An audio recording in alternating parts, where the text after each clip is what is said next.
বন্ধুরা, আপনারা এক অভূতপূর্ব দৃশ্য দেখছেন এবং এই দৃশ্য একমাত্র গ্রাম বাংলায় পাওয়া যায়। এবং গ্রাম বাংলা বললেও ভুল হবে, জানেন তো, জলাশয় না থাকলে কোথায় পাবেন?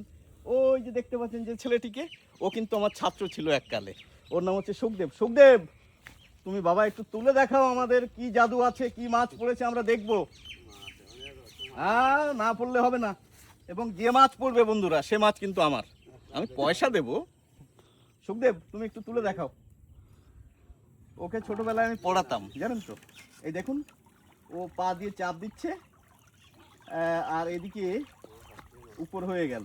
হ্যাঁ, তো দেখি কোনো মাছ পড়েছে কিনা। এর আগেও ও একবার টান দিয়েছে, সেখান থেকে কিছু মাছ আছে, এবং এই দ্বিতীয়বারের টান দিয়ে যে মাছটা পাওয়া যাবে সম্পূর্ণই কিন্তু আমার, বুঝেছেন বন্ধুরা। তো এই যে গ্রাম বাংলার রূপ, এটা দেখতে গেলে আপনাদের প্রত্যেককেই গ্রামে আসতে হবে, এবং সুখদেবের মতো ছেলেরা যারা মাছ ধরে তাদের কিন্তু আমাদের উৎসাহিত করতে হবে। এবং খুব সামান্য মাছ, হ্যাঁ, পুঁটি মাছ খুব অল্পই উঠেছে সারাদিন। দেখুন এই এই রকম মাছ, এবং একটি ল্যাটা মাছ দেখতে পাচ্ছি। সুখদেব, সারাদিন কি এইরকম অল্প অল্প ওঠে?